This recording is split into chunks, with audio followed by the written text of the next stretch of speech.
In today's video, I'm going to give you 5 softball throwing mechanics flaws, along with a couple drills to fix each one of them. So if you're a softball player, whether it's fast pitch or slow pitch, and you just want to throw a little bit harder, a little more accurately, or you want your arm to feel a little bit better after a long doubleheader or weekend of games, today I'm going to give you some really good tips and drills that you can integrate into your program as a team or as an individual so that you can start throwing harder and with more accuracy in softball.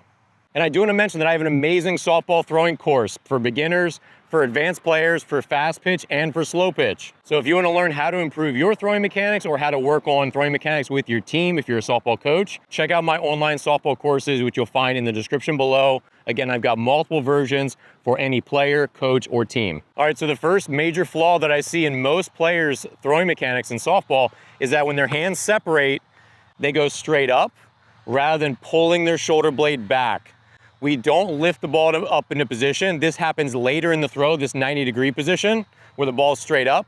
What we want to do when our hands separate is we sort of like crack like an egg, like we're cracking an egg on a skillet to make breakfast. And then the elbow's going to pull behind the body as the glove arm swims out. This hitches the arm up with our body. And then we get to that 90-degree position later as the hips and core start to rotate. So let me give you a couple drills that help you work on this in practice. So we're going to rotate to our glove side and then to our arm side, and that's going to help retrain our arm path rather than lifting the ball up and lifting our shoulder up, but rather retracting our shoulder blade back behind our body.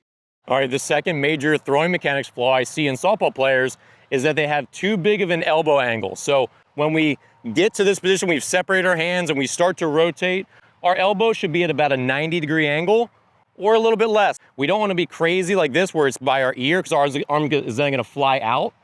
And we don't want to have this obtuse angle where now we have a longer moment arm and it's going to be like we're throwing a pie. So we want to be somewhere at 90 degrees or a little bit less. And then as we rotate, our arm will lay back and then we'll get very powerful internal rotation from our shoulder that's driven by our hips and our core up through our shoulder and then into the softball. So we've got to get to this 90-degree or less elbow angle. And here are a couple drills that will help you do that. So in the lawnmower drill, I'm going to actually set my elbow angle at a little bit less than 90 and slightly above parallel because that's where I want it to be when I start to accelerate my lower half.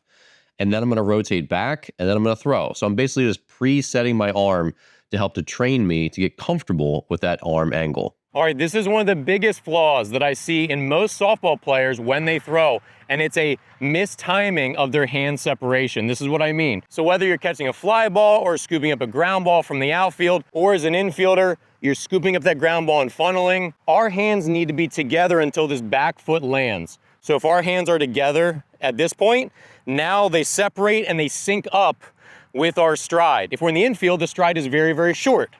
If we're in the outfield, it's a good amount longer. But we have to still be together when this back foot hits, and then everything can be on time and very consistent when we throw. We'll stay closed, and we'll transfer more power from our core to our arm. So my favorite drill on how to work on this with softball players is called the hop pause drill.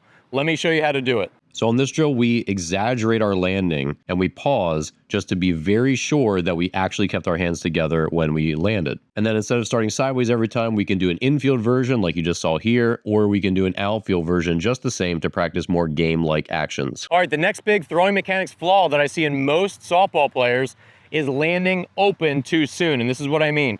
So if I field a ground ball or I catch a fly ball or scoop one up in the outfield, I need to get from chest open to my target to chest completely closed, which means my chest cannot be seen by my target. So this is closed. I need to be completely closed when my stride foot lands.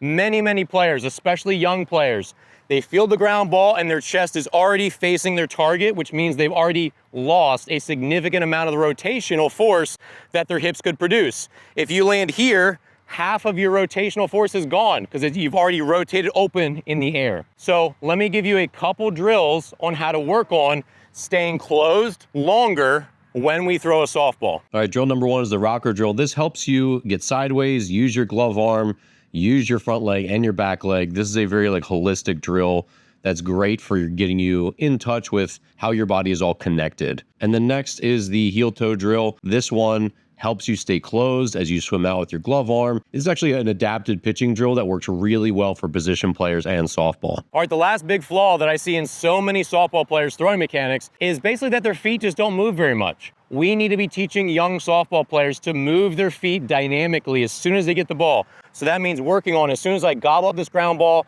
even when I'm just playing catch with a partner, I'm moving my feet, taking lots of steps, and I'm getting in the habit of moving my feet. Yes, in a game, sometimes you won't take a shuffle, you'll just plant your feet and throw, but other times you will. You have a slow runner and a hard hit where you have time, you'll want to scoop up that ground ball, take a couple shuffles, and throw. But too often, players, especially in the United States, we're so obsessed with throwing drills that players get in the habit of always having their feet planted.